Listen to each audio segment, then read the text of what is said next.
Good evening, and thank you for joining us for this webinar, which is the second in a series of 4 that we're conducting on the topic of co-occurring substance use and mental health conditions, funded by the Central and Eastern Sydney Primary Health Network.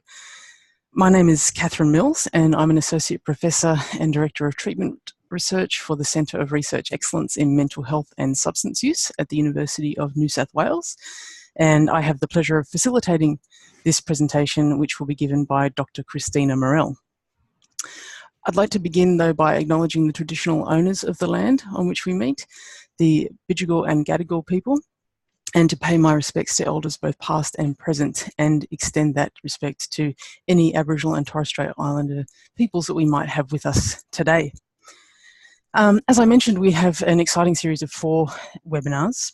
The first one, a couple of weeks ago, provided an overview of co-occurring substance use and mental health conditions. And leading on from that, this one is focused more on how to identify mental health disorders and related conditions among people with alcohol and other drug use disorders. And then we have the 2 remaining webinars. The next one will focus more on the management and treatment of co-occurring conditions. And then the final one in December will look at managing physical health of people with co-occurring disorders. And you can register for any of these by visiting the Central and Eastern Sydney Primary Health Network website, which the link is on the slide there. And if you happen to miss any of these webinars or would like to watch them again, you can also download them from the comorbidity.edu.au website there, along with the handouts. And on that site, you'll also find a number of other presentations, webinars that have been given on substance use or mental health, and also relating to their prevention and treatment. So just before we begin, I just wanted to draw your attention to the Q&A button, which is on your screen. Please feel free to click on that button at any time during the presentation and write comments or questions. We'll have about 10 minutes at the end of Christina's presentation to go through them and to have some discussion. And if you experience any technical difficulties at all during the presentation, you can call the technical support line there, which is on the screen, and quote those details, or alternatively, you can go to the online chat. But I've also put this information in the chat box so that you can go back to it at any time during the presentation if you need to. And lastly, as I mentioned, we will be recording this webinar for download later. So it is my pleasure to introduce Dr. Christina Morell, who is a research fellow at the Centre of Research Excellence in Mental Health and Substance Use at the University of New South Wales. And her research aims to improve our understanding of co-occurring mental and substance use disorders and improve our treatment responses, particularly in relation to complex populations that often have multiple chronic conditions and require many sort of health and social service responses. Christina's work is built on strong collaborations with clinicians, consumers, carers, and other key stakeholders, and a big part of her work is also related to translating research findings into evidence-based resources for clinicians as well as the community. Thank you, Chris. Thank you, Kath. And thanks so much for joining us for this webinar today. So as Kath said, the focus of tonight's webinar is on identifying mental disorders and related conditions among patients with alcohol and other drug conditions. So although, as Kath mentioned, the webinar tonight is the second in a series of 4 webinars on addressing co-occurring substance use and mental disorders, you don't need to have attended all 4. Our intention is really to provide enough information that each of these can stand alone. So if you're just interested in learning or finding out a bit more about how to identify comorbidity, for example, you can just come along to tonight's webinar. So there will be a bit of overlap between each topic. And as with the first webinar that we presented a couple of weeks ago, a lot of the material I'll be talking about today will be drawing directly on the second edition of the National Comorbidity Guidelines, which are more formally known as Guidelines on the Management of Co-occurring Alcohol and Other Drug and Mental Health Conditions in Alcohol and Other Drug Treatment Settings. And these guidelines were launched late last year, and they were developed as part of a broader program of work which is being conducted through the CREMS program at the National Drug and Alcohol Research Centre. If you're interested in this resource, it can be accessed here. And if you're worried that you can't click on these links during the live recording of the webinar, don't worry, we'll be making this presentation available to download as a handout at the end of the webinar. So all of these links that I'll be referring to throughout the talk tonight will be live or clickable a bit later on. So before we get started, I wanted to quickly run through the learning outcomes of tonight's webinar. And these are to have an understanding of how, when and why to conduct assessments with an improved awareness of structured and unstructured assessment techniques, have a better understanding of the differences between substance-induced and independent mental health disorders, and have a better understanding of a coordinated approach to managing comorbidity and how to involve multiple services to deliver coordinated care. So in terms of what we'll be covering in tonight's webinar, I'm going to start with a brief overview of what we know about comorbidity, followed by how we go about identifying comorbidity. And here I'll talk more in depth about screening, assessment, and the case formulation process, including informal and standardized screening and assessment techniques.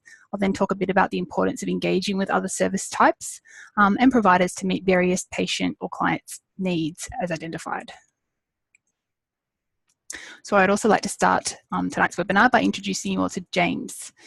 James is a 51-year-old male who's employed full-time as an accountant. He presented to his GP asking for a script for oxycodone for back pain, which he said he initially injured playing squash. And of course, this is just one way in which a person with comorbidity might present to services. There are many different presentations, but if somebody with James's presentation does attend a service, what are the next steps? How is his comorbidity identified, if at all? And I'd just like you to try and keep these few brief facts that I've told you about James in your minds as we progress. I'll be coming back to James as we progress through the process of screening, assessment, and case formulation. So our first challenge is to consider James's presenting issues, and in doing so, consider them within the broader context of what we know about comorbidity. And before doing that, I wanted to clarify what we mean by the term comorbidity. So broadly defined, comorbidity refers to the co-occurrence, either lifetime or current, of two or more disorders. And our focus here today is on the co-occurrence of alcohol or other drug, or AOD, and mental health disorders or conditions. There are, of course, lots of different types of comorbidity, including other AOD use disorders, including tobacco, physical health conditions such as cirrhosis, hepatitis, heart disease and diabetes, intellectual and learning disabilities, cognitive impairment, and chronic pain. The co-occurrence of one or more AOD use disorders with one or more mental health conditions is often referred to as dual diagnosis, but this term is often misleading because many clients present with a range of co-occurring conditions of varying severity. We also know that comorbidity is common. Mental and substance use disorders are two of Australia's most common and burdensome health conditions, and they affect around 1 in 5 Australian adults each year. They frequently co-occur. So it's estimated that around 1 in 3 Australians with a substance use disorder also have a mental health disorder, but this rate can be as high as around 75% among people who are seeking treatment. In terms of the most common mental health conditions that we see to co-occur with substance use disorders, these are typically the same as those that we see in the general population, which are anxiety and depression, PTSD and personality disorders, but we also see elevated rates of bipolar disorder, psychosis, ADHD, OCD, and eating disorders. And the fact that these disorders co-occur is problematic because once they're established, each serves to maintain and exacerbate the other.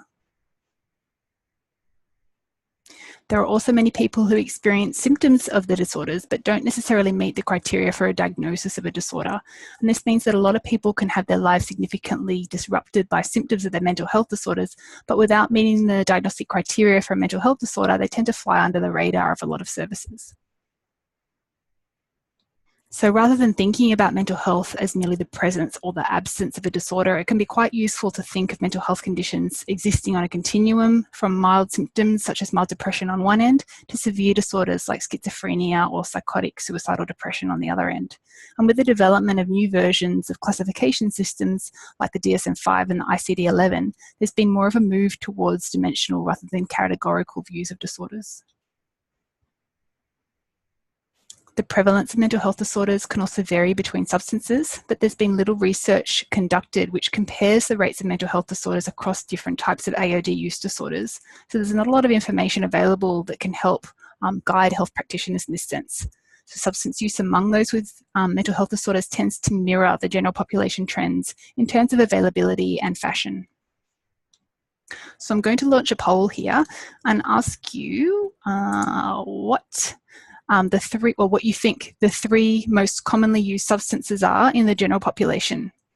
So do you think that they're cannabis, and you can choose, you can choose 3, you can actually choose more than 3, but just choose 3 if you don't mind. Cannabis, non-prescription opioids, tobacco, heroin, alcohol or illicit substances, cocaine or methamphetamine. The 3 most commonly used substances in the general population. So I'll leave this poll open for maybe another 10 seconds.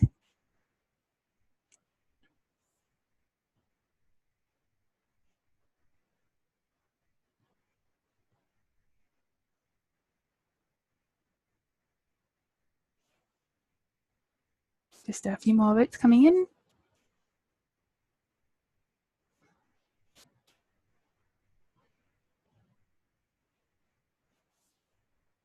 Okay, in 5 more seconds.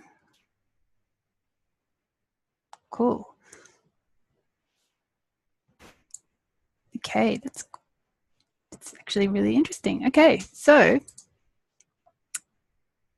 if you answered tobacco, alcohol, and illicit substances, which a lot of people did, you're right. So in the general population, alcohol and tobacco are the most commonly used substances, and a smaller proportion of the population uses illicit substances.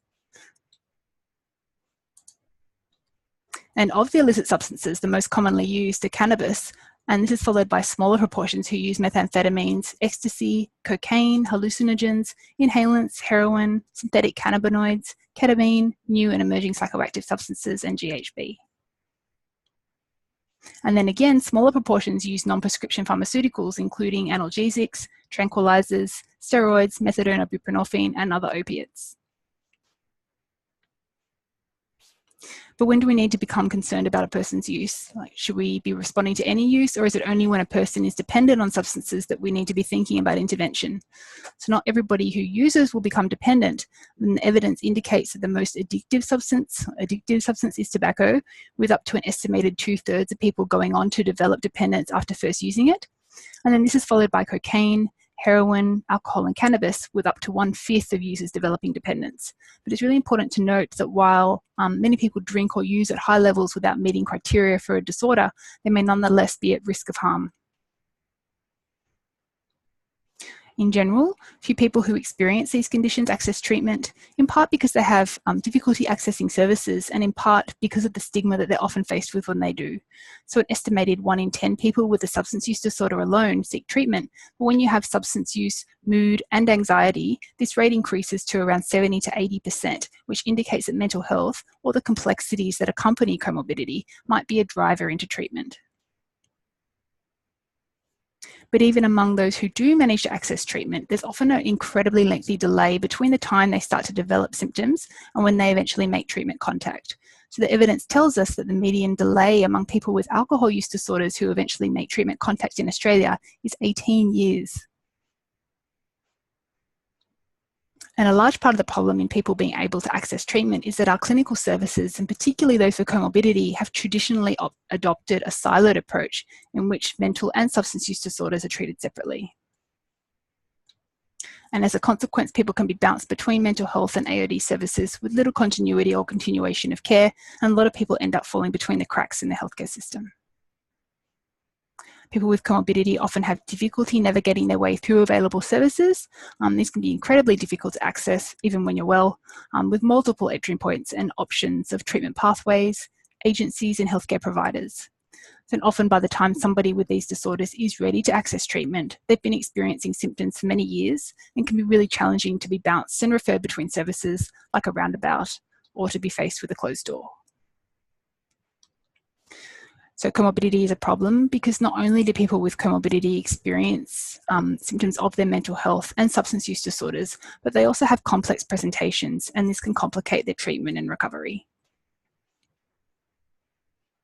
And research has shown that people with mental or substance use disorders die 20 to 30 years earlier than the general population, and spend the last 10 years of life living with disabling chronic illnesses. And in fact, comorbidity has been identified by the Mental Health Commission as one of health's most significant challenges. So the key points so far, comorbidity is common and it can complicate a person's treatment and recovery. Once comorbidity has been established, it's most likely that the relationship between disorders is one of mutual influence, and a number of barriers make it difficult for people with comorbidity to receive effective treatment. So I'm going to move on to the next topic of our webinar, which is how can we identify comorbidity?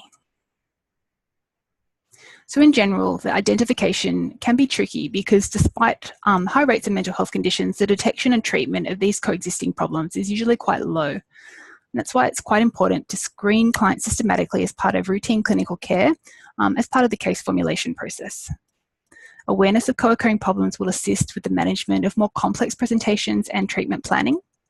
And identification doesn't necessarily mean that the healthcare worker has to personally treat the difficulty of the client's experiencing, but they do need to consider the impact of these needs and manage them accordingly, and then engage with other services where necessary. And of course, to identify problems accurately, there might be a need to involve professionals who are trained and experienced in differential diagnosis, and screening can help identify the potential need for formal psychiatric assessment. And multiple assessments conducted throughout treatment can take into account changes in symptoms over time and then be fed back into the assessment process. Fed back into the treatment process. Clinicians are also encouraged to become familiar with the DSM-5, in particular its uses, limitations, and recommendations regarding differential diagnosis or which symptoms are attributable to which disorders. It can also be quite useful to be aware of the different signs of disorders, so meaning what's objectively visible about the clients, for example, sweating, as well as symptoms of disorders or what the client describes, such as feeling sad. So screening is the first process. Screening is a process of identifying possible cases of co-occurring mental health conditions. It's not a diagnostic process, so it can't establish whether a disorder exists, but it can be useful in identifying symptoms which are typical of a disorder and then highlight the need for further assessment. Ideally, it should be conducted after a 2 to 4 week stabilisation period, but in practice, this can be very difficult to achieve within treatment settings. So workers really need to be aware of the potential for false positives, which can occur if clients are screened during periods of acute intoxication or withdrawal. And to avoid the possibility of misdiagnosis or false positives, multiple assessments should be conducted over time. Assessment involves a detailed investigation of a person's mental health and should be an ongoing process that takes into account changes in mental health symptoms throughout treatment. Assessment also involves case formulation and treatment planning. The process of case formulation involves gathering information regarding factors which may be relevant to treatment planning, and then formulating a hypothesis of how all of these factors fit together to form the current presentation of the client's symptoms. So after developing a case formulation, the health worker should be aware of what problems exist, how they developed, and how they're maintained, and as well as that, other aspects of the client's presentation, their current situation, and the interaction between these different factors and problems. And then this information is the first step to devising and then later revising the client's treatment plan. So the primary goal of any service should be to improve the client or patient's quality of life, but of course, in order to do so effectively, healthcare workers must take into account the broad range of issues that people may present with. So there's no standardized approach to case formulation, but it's really important that a range of different dimensions are considered using a combination of informal and standardized assessment techniques. So I'll first talk about informal assessment. And this should be in the form of a semi-structured interview in a non-judgmental, empathetic, private, and confidential environment. So if there are any limits to confidentiality, so for example, with coerced clients or patients, or in a juvenile setting, these should be explained. Components that should be covered in the informal assessment include the mental state, source of referral and current healthcare providers, presenting issues, AOD use history, the current situation, personal, medical and family history, trauma history, psychiatric history, risk assessment, criminal history, strengths and weaknesses, and readiness to change. So I'll go through each of these in a little bit more detail. So a crucial component of the assessment process is an evaluation of the client's mental state and their presentation. The mental state examination isn't, or it shouldn't really consist of a series of direct questions, but it should be based on an overall evaluation of the client or the patient during assessment, or preferably a number of assessments. And a record of the mental state examination should be completed after rather than during conversations with the client. And as well as noting any abnormal or unusual client behaviours, is also quite good practice to record normal behaviours. So for example, no speech disturbances noted, no unusual thought content noted. And I put a link here to a form that might be useful in gathering or guiding note-taking for the mental state examination. So assessment and mental state should include appearance, behaviour, speech and language, mood and affect, thought content, perception, cognition, and insight and judgement. But all of these factors, just to note, can be affected by intoxication or withdrawal from substances. So in terms of the client or patient's appearance, consider how they look. What's their posture like, their grooming, their clothing, their nutritional status? Is there any evidence of AOD use? How are they behaving? Consider their motor activity, take note of any abnormal movements and any bizarre, odd, or unpredictable actions. How are they reacting to the current situation and to you? Do they seem angry or hostile, uncooperative, withdrawn, overfamiliar, fearful, guarded, or hypervigilant? How are they talking? Is their speech rate rapid and uninterruptible or slow?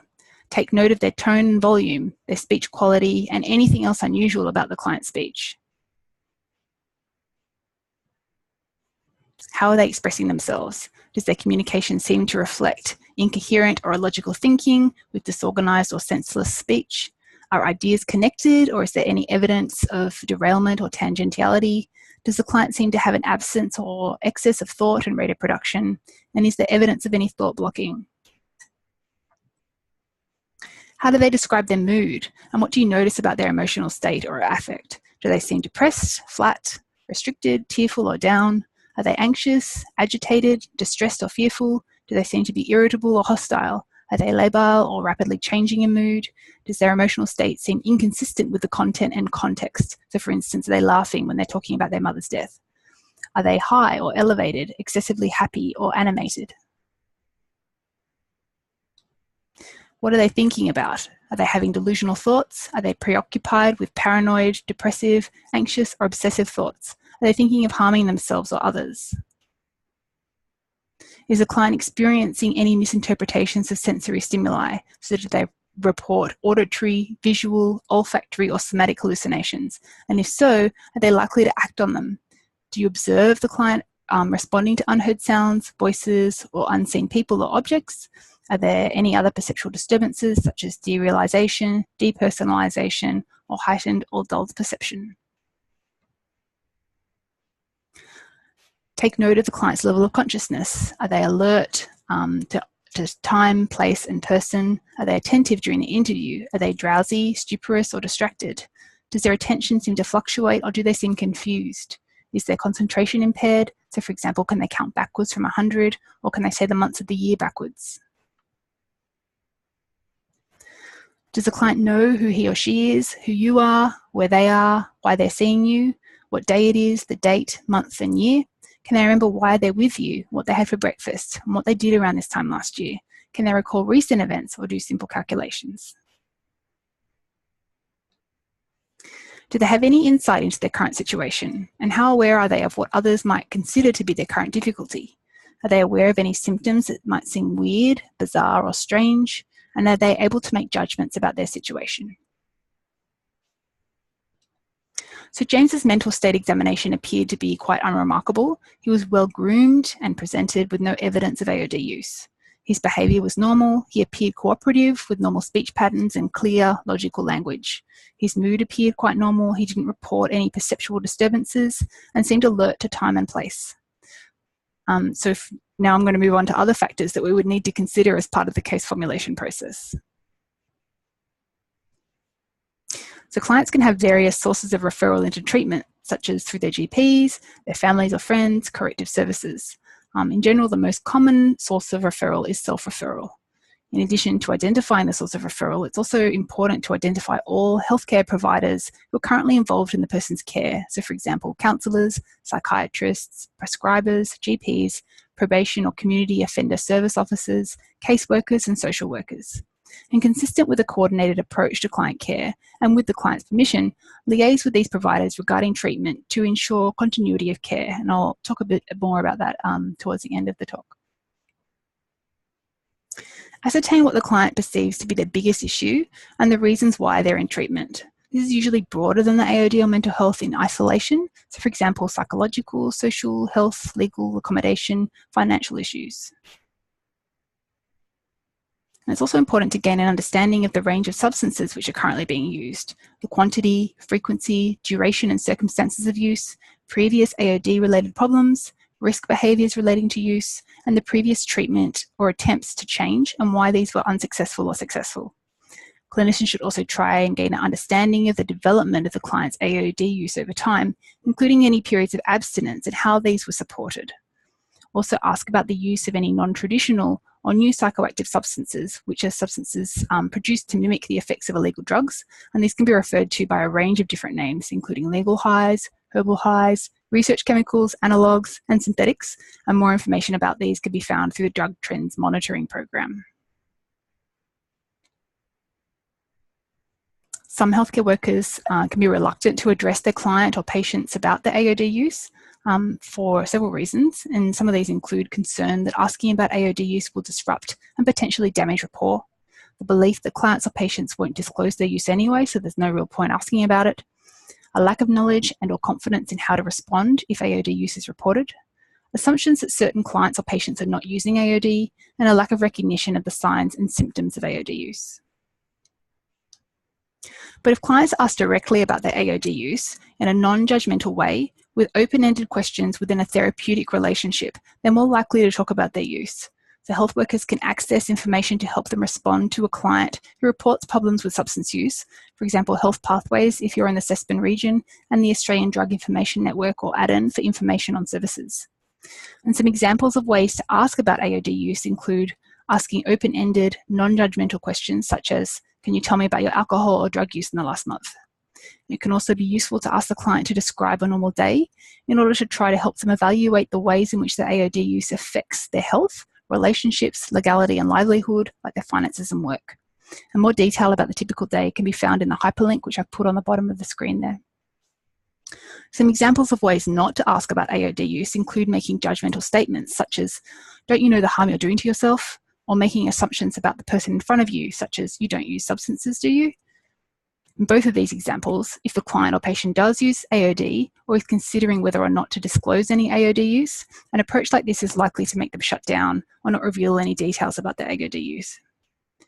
It's also important to remember that anybody can develop a disorder, and there's often a lack of recognition of substance use and mental health disorders because of assumptions about what a person with these disorders might look like. So when James was eventually asked about his AOD use, he reported that until recently, he had been drinking 6 to 8 bottles of beer and half a bottle of wine every night, drinking several gin and tonics each weekend. Until this recent visit with his GP, James had not been directly asked about his substance use, which he thinks is because he always turned up to sessions in a suit and tie. When asked about his alcohol use in the past, he's always said that he drinks socially, and no further questions have ever been asked about the nature and quantity of his drinking. Recently, he's been taking oxycodone to help him cope with his back injury.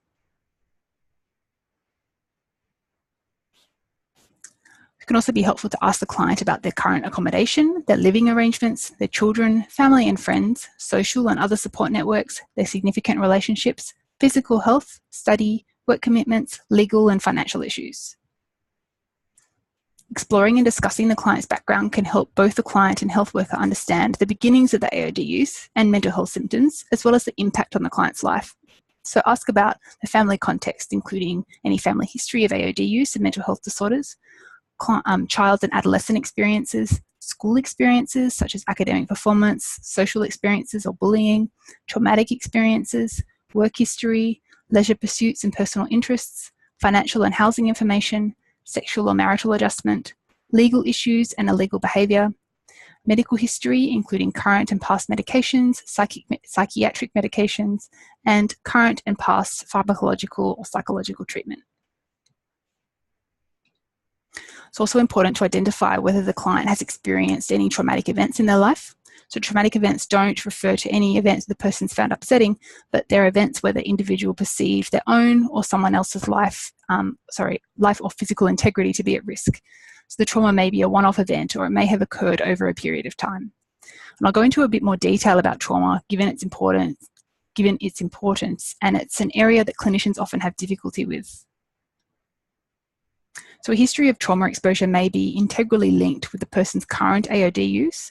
A number of people with AOD use disorders who have experienced trauma describe their use as an attempt to self-medicate the thoughts and feelings they have had since the trauma.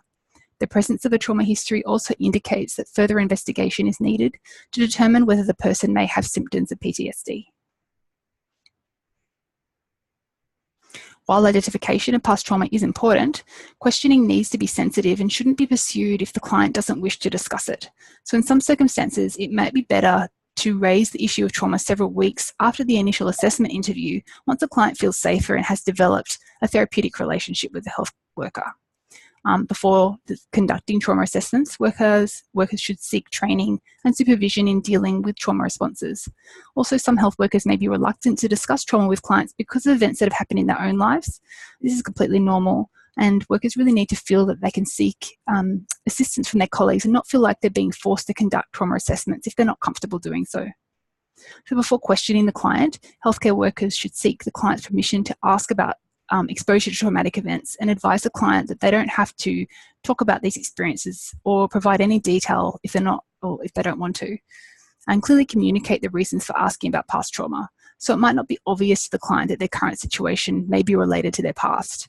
For example, clearly explaining to the client that the questions relating to trauma will help contextualize their drug use, which will also help gain a better understanding of the interplay between AOD use and trauma symptoms. Advise the client that talking about traumatic events can be distressing. So even clients who want to talk about their trauma history may underestimate the level of emotion that's involved. Studies have found that while some people may become upset when talking about these events, talking about the trauma doesn't overwhelm or re-traumatize the majority of people. And on the contrary, a lot of people describe the process as a positive experience. Advise the client of any restrictions on confidentiality. So for example, in relation to the mandatory reporting of children at risk or serious indictable offences. When broaching the subject of trauma, ask the client if they've ever experienced any traumatic events, such as witnessing or experiencing car accidents or other types of accidents, natural disasters, war, adult or childhood physical or sexual assault, or having been threatened. So reliable reporting of events is best obtained by asking about specific event types. And underreporting of exposure tends to happen when people are asked only asked broad questions such as, have you ever experienced a traumatic event? Standardized screening tools such as the Traumatic Life Events Questionnaire and the Trauma History Questionnaire can be used to assess for a history of trauma exposure. Some clients find it easier to complete a self-report screener than to say aloud to the assessor that they have, for example, been raped. But these types of screeners should always be completed with a clinician present and should never be given to a client to complete at home. Some additional guidelines for discussing trauma include create a safe, welcoming environment, adopt a non-judgmental attitude, display a comfortable attitude if the client describes their trauma experience, commend the client for having the courage to talk about what's happened, normalize the client's responses to the trauma and validate their experiences, and finally, it's essential that the health worker questioning the client doesn't dig for information that's not forthcoming because this can result in destabilization. You can also ask whether the client has any current mental health symptoms such as depression, anxiety, or psychosis, whether they've experienced these in the past, and whether they've ever been diagnosed with a mental health disorder. It can be really difficult to differentiate between substance-induced and independent mental health disorders. So symptoms of mood, anxiety, and psychotic disorders can all be induced as a result of AOD use or withdrawal. For example, AOD use and withdrawal can induce symptoms of depression or anxiety. Manic symptoms can be induced by intoxication with stimulants, steroids, or hallucinogens, and psychotic symptoms can be induced by withdrawal from alcohol or intoxication with amphetamines, cocaine, cannabis, or LSD.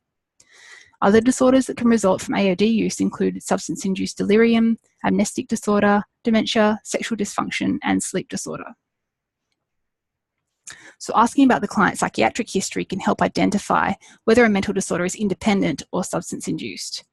If the client has experienced mental health symptoms or has been diagnosed with a mental health disorder, you can ask about the timing of these symptoms. So when did they start? Was it prior to the AOD use? Do they only occur when the person is intoxicated or withdrawing?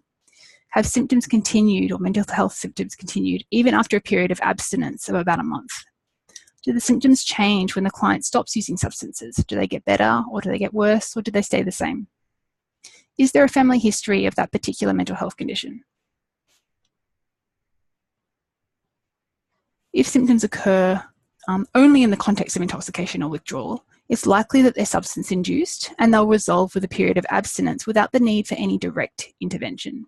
But having said that, it's still really important to manage these symptoms to prevent the client from relapsing.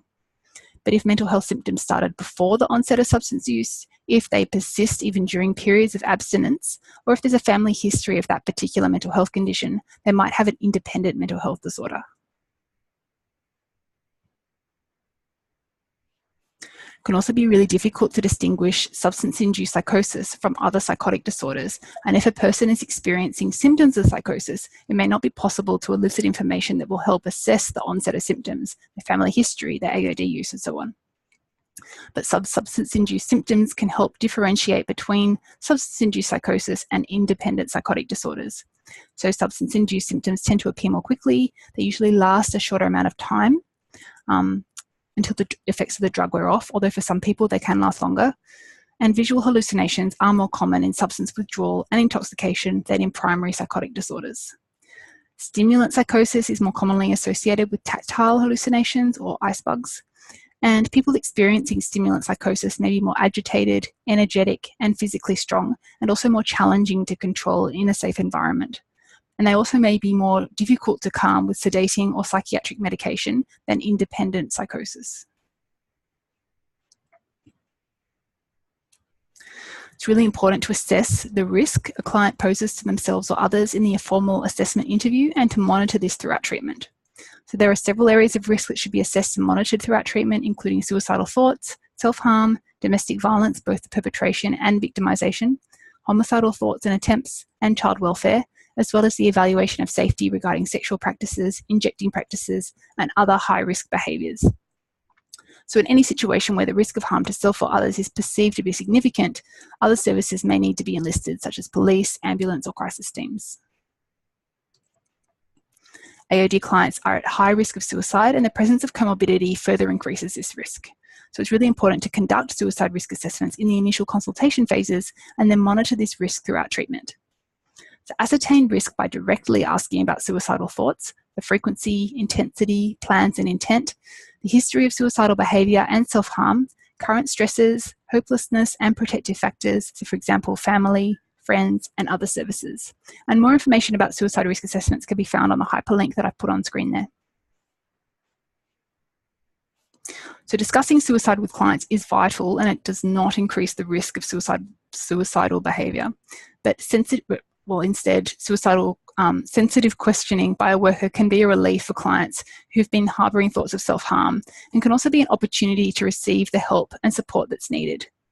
So a resource that clinicians might find useful is a Suicide Assessment Kit, or the SAK, which was developed by researchers at the National Drug and Alcohol Research Centre, and I've put a link to the SAK on this slide.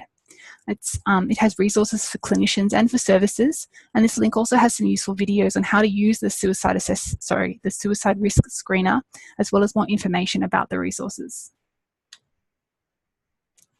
I've also put some examples of the types of questions that can be used to complete this assessment on this slide, and I won't go through these in detail. There's also guidance available on what could be classified as low, moderate and high risk, as well as some suggested responses on what to do if somebody does screen into these levels of risk. AOD use has also been associated with both the perpetration and victimisation of domestic and family violence. So evidence suggests that up to 80% of women who attend AOD treatment have experienced violence. And although domestic and family violence is commonly characterised as males using violence against females, this is not the only form of family violence. Other relationships can experience family violence, including same-sex, non-spousal, carer, and children. The high prevalence of AOD clients who have experienced domestic and family violence really highlights the need for workers to conduct thorough and effective assessments and then respond to the problem. So health workers should also have an understanding of the kind of dynamics and complexities which are involved in domestic and family violence and the reasons why many people remain in violent relationships. And these include fear of further violence, increased danger, loss of life, stalking or abduction, isolation or rejection from family, friends and community, loss of home, income, pets and possessions, or having a reduced standard of living, negative impacts on children such as loss of school, friends, community, relationships with parent or family, grief for loss of partnership, feelings of guilt and self-blame, and fear of losing children or having children removed.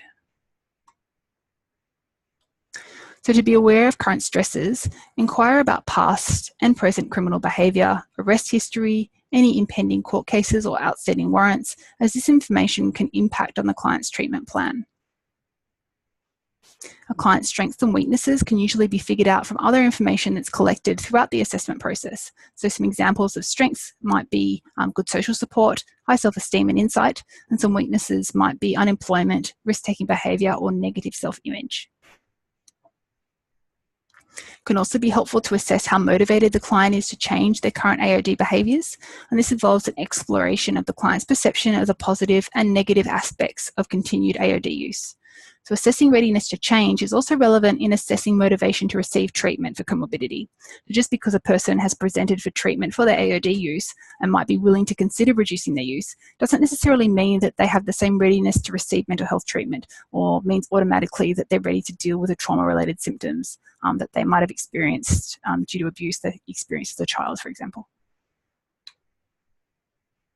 So the stages of change model, which I've put up here on screen, can be quite useful in assessing motivation to receive treatment for comorbidity. And I won't go through this in detail, and you can read more about it, or you can read more about the model if you're interested in the guidelines I've mentioned before. But in putting this up here, I just wanted to point out that the model has been subject to some criticism because of the distinction and division between stages and the focus on conscious decision-making rather than the involvement of other factors such as unconscious motivations. The Integrated Motivational Assessment Tool, or the IMAT, which is shown here, can be a useful matrix for assessing motivation for both AOD and mental health treatment. So next I'm going to talk a bit about standardised screening and assessment. In addition to the informal assessment process, there are a range of standardised screening and assessment tools, and these can be useful and used to help clinicians gather data on their clients. So these provide a reliable and valid view of the client's difficulties and their current life situation. And when they're conducted appropriately, they can be quite a good way of building rapport. Standardised assessment should be conducted and completed upon entry into and exit from treatment, as well as at follow-up. Test results can provide useful clinical information for both the client and the health worker on the client's case, and as well as an evaluation of how effective treatment has been. So a variety of different tools are used, some of which are empirically established instruments and others are purpose-built, internally designed tools with increased practicality and utility, but they might have unknown validity and reliability. So when conducting standardised assessments, it's really important to provide the client with the reasons for the assessment and the purpose of each instrument. Explain that it's a standard procedure, explain how standardised assessments can be helpful in, and useful in helping clients achieve their goals. So, for example, by providing an objective measure, and provide appropriate and timely feedback of the results of the assessment. Standardised tools cover a range of areas which might be relevant to services with AOD and mental health clients. And some of these require specialist training, or else mislabeling, misinterpretation, or inappropriate use can occur. So some tools are copyright protected and need to be purchased and or require the user to have specific qualifications. Some are self-reporting, meaning they can be completed by the client, and others need to be clinician administered. Another resource which clinicians might find useful is Mark Deedy's 2009 review of screening and assessment tools for use in AOD settings. And this includes quite a really good overview of all screening and assessment measures, where they can be accessed, whether there's a cost involved in their use, details of their reliability and validity, as well as their strengths and limitations. And that's free to download. I've put the hyperlink on that slide there.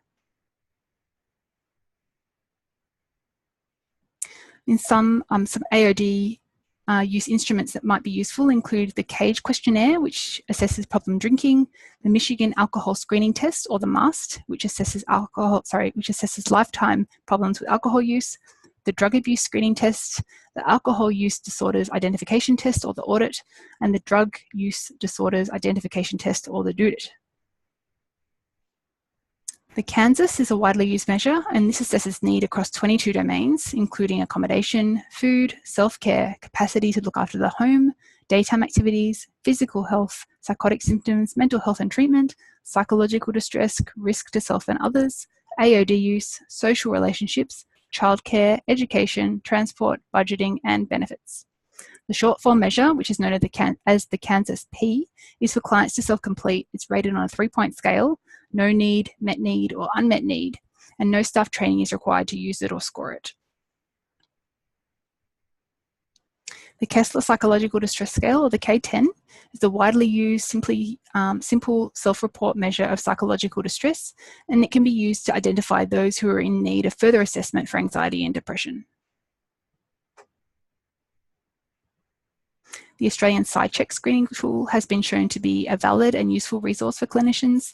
It has 3 sections, which are a general mental health screen, including a history of treatment, a suicide self-harm risk assessment, and the self-reporting questionnaire, or the SRQ, which assesses for current symptoms of depression or anxiety. The Psychiatric manual includes training on how to administer, score, and interpret the results of each section and what steps to take according to the screening results. And more information on the Psychiatric screening tool can be found at the link I've put on screen there.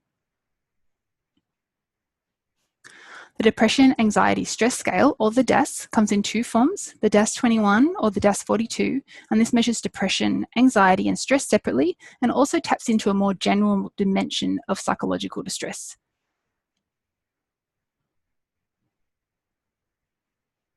The Primary Care PTSD Screen, or the PC-PTSD, is quite a brief 4-item screen, and it's designed for use in primary care and other medical settings to screen for PTSD.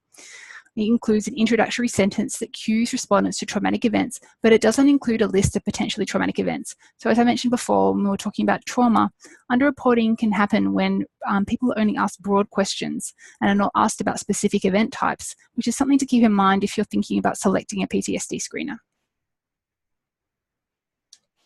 The Trauma Screening Questionnaire, or the TSQ, is a 10-item screening tool for PTSD. Respondents who endorse at least 6 items should be assessed for the presence of PTSD. The Psychosis Screener is a clinician-administered interview-style questionnaire rather than self-report, and it uses elements of the Composite International Diagnostic Interview, or the CIDI, to assess for the presence of characteristic psychotic symptoms.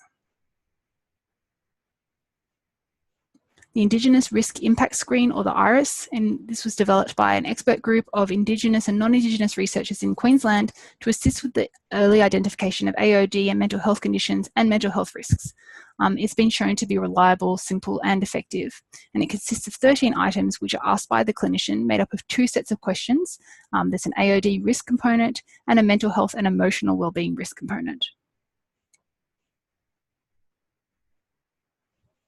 The World Health Organization's developed the Adult ADHD Self-Report Scale, or the ASRS, as a means of assessing symptoms of ADHD in adults. And there's a full version of the scale which contains 18 items and a short screener version which contains 6 items, but the short 6-item version actually has been found to outperform the original 18-item scale. The Eating Disorder Examination, or the EDE, is a diagnostic interview, and this has been modified to reflect current DSM-5 diagnoses. So the EDEQ is a questionnaire form of the EDE, and both are considered to be gold standard measures of eating disorder psychopathology. So as an interview, the EDE is designed to be administered by a clinician, and the developers recommend clinician training to ensure all concepts being assessed are well understood. But the EDEQ is a self-report measure which can be completed individually or with the help of a clinician. And both instruments can be downloaded for free at the website I've put on screen. So following the completion of assessment procedures, it's really important to interpret the results for the client in a way they can understand, so not just giving them numerical test scores. When feeding back assessment results, focus first on the client's strengths, gently and tactfully outline the client's difficulties, focus on the pattern of results rather than just an overall score, and pull the assessment results together and offer hope for the future by discussing a treatment plan. And again, it's important to stress that screening measures are not diagnostic, so it's important not to label a client as having a diagnosis of a disorder unless a comprehensive assessment's been made by a suitably qualified mental health professional. Rather, it's better to focus on the symptoms which are being displayed by the client. And although there was little evidence in James's mental state examination to indicate that he was experiencing symptoms of a mental disorder, during the informal assessment process, he discussed details of depressive symptoms and previous episodes of depression. Over the past several years, he's had 5 separate episodes or 5 separate occasions where he's felt incredibly low. These episodes have increased in intensity, with the last 2 involving suicidal thoughts. James needed to take a significant time off work as sick leave after the last episode. When he was given the DASS-21, he scored high in depression and moderate in anxiety, and this prompted further assessment of his depressive symptoms. His last episode of depression was so severe that he was admitted to a local psychiatric unit. He had high suicidal ideation with a plan and means with which to kill himself. He was prescribed antidepressants that he continues to take, but there was almost a complete reliance on pharmacotherapy in previous episodes. James had a family history of depression. His father and paternal grandfather all experienced severe depression over the course of their lives, and his grandfather committed suicide in his early 60s. James described how he and his previous doctors had accepted a genetic causation of his recurrent depressive illness, without much thought being given to other factors such as his AOD use. So we'll be talking in detail about what to do in terms of management and treatment once comorbidity has been identified in the next webinar, but I really briefly just wanted to mention that once symptoms have been identified, discuss with the client what they can expect to experience in relation to their symptoms if they reduce or stop using substances. So for instance, their symptoms may dissipate or lessen, especially if substance-induced, or they may increase or worsen when they reduce or stop using, especially if they're using to self-medicate. It's also important that clients know that you'll be monitoring these symptoms to determine whether further treatment may be needed.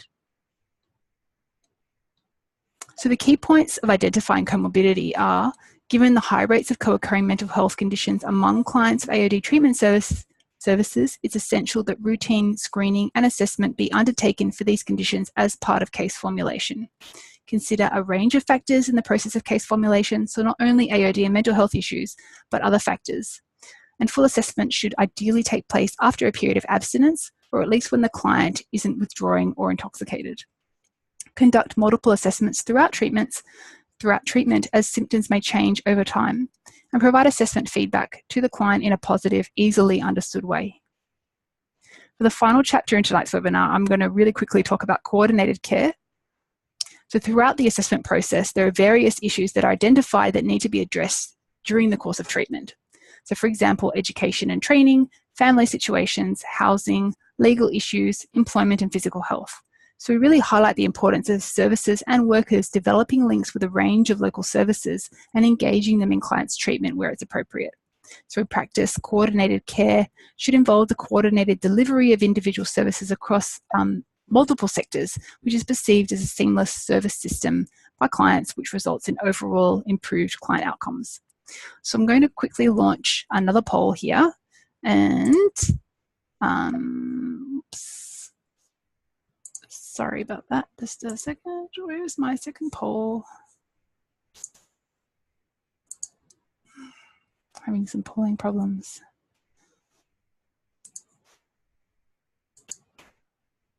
Okay, I'm not going to be launching another poll. I'm really sorry. I was going to ask everybody, and maybe you can just think about it, what services you would need to bring in to coordinate about James's care. I'm very sorry about that.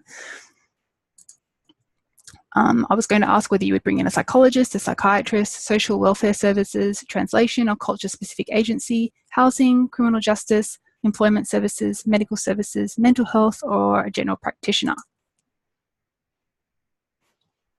So James's GP contacted his psychologist and psychiatrist to devise some treatment options. After presenting various options to James, it was decided that he'd continue with his current antidepressant medication, and this was working pretty well so far. See his psychologist weekly and receive regular ongoing monitoring of his physical health from his GP. Particular attention was paid to his liver function, respiratory health, and blood pressure. So despite a few lapses, James progressed pretty well through treatment. Initially, he had some trouble abstaining from both alcohol and oxycodone, but eventually he stopped drinking and reduced his oxycodone use. In planning his treatment, James had decided that he would take some extended time off work to concentrate on his mental health. So the key points to take from this case study are that people with comorbidity do not necessarily present in any obvious way. There's a high prevalence of older people who have continued to use AOD, and the need for careful history taking regarding AOD use cannot be overemphasized.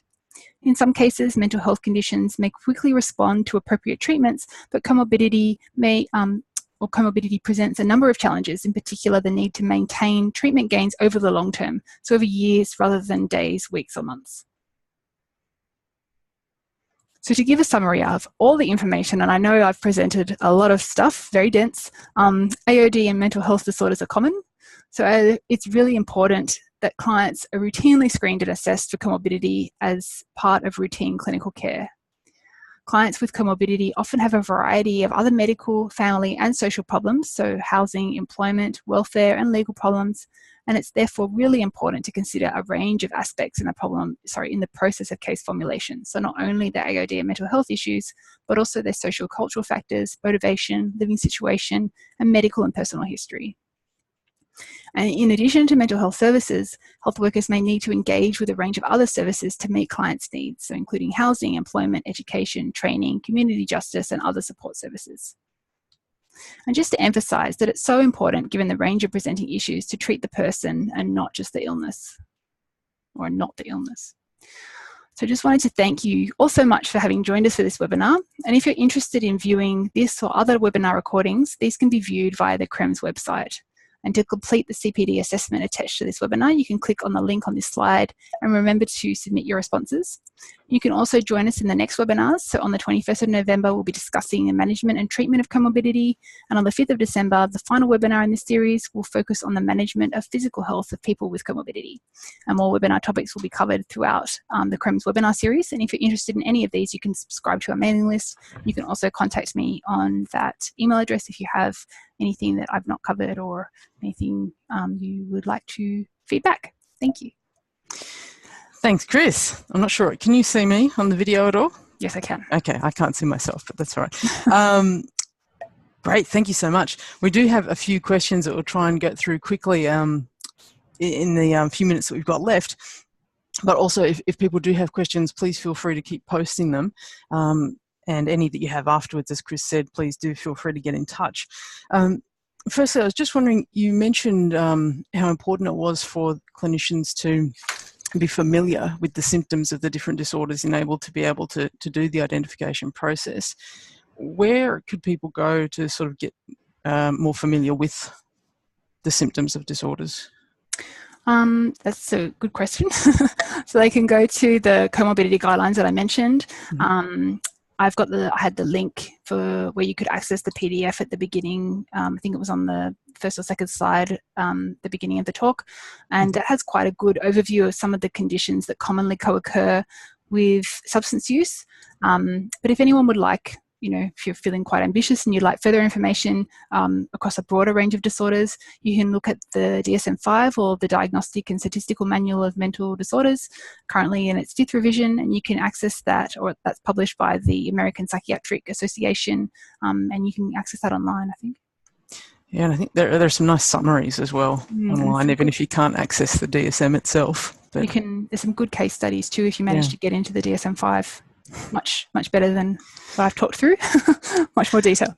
And just how important is it, do you think, that have the diagnostic label? For the client, I think it could go either way. I think some people might find a diagnosis, as I guess a bit of a barrier to progressing throughout treatment if they're being labelled as something, given a disorder. I think other people might find it, might feel intense relief or release, I guess, if they're given, if their symptoms are normalised and validated. And I guess this would really be up to their healthcare worker or practitioner to decide how, or, to get a sense of how their client is likely to react within the bounds of their therapeutic relationship. And I guess for the clinician, a label of a disorder is can be really helpful in terms of knowing how to communicate with other services, where to find additional information, and how to liaise, which services to liaise with can be quite helpful. Yep, no, definitely, yeah. And I guess essentially you're always sort of treating what the person presents with, like you said, that sort of complex array. But a diagnosis can be sometimes helpful in directing what treatment responses might be most effective, depending on that presentation. Yeah. And just last question. wanted to ask you about the, or if you could comment on the role of family, friends and carers in the identification process. Yeah, I think, you know, that's also really important. Family, friends and carers can be really helpful and really important in terms of providing a different perspective to what the client or the patient might be giving, and, you know, in a sense, filling in some of the gaps. But it's so important to get the client's consent before involving, in, you know, their permission before involving families, carers or friends in treatment or assessment screening process. Great, absolutely, thanks. Do have more questions, but we have run out of time. Thank you so much, Chris, for that presentation. It was wonderful. And again, everyone, the slides and handouts will be available for download from the website after tonight. We'll put those up tonight. And we can also email those if you wanted them sent to you directly. And please look forward to seeing you at the next webinar on managing and treating co-occurring disorders, which will be on the 21st of November. Thanks, Chris. Thank you.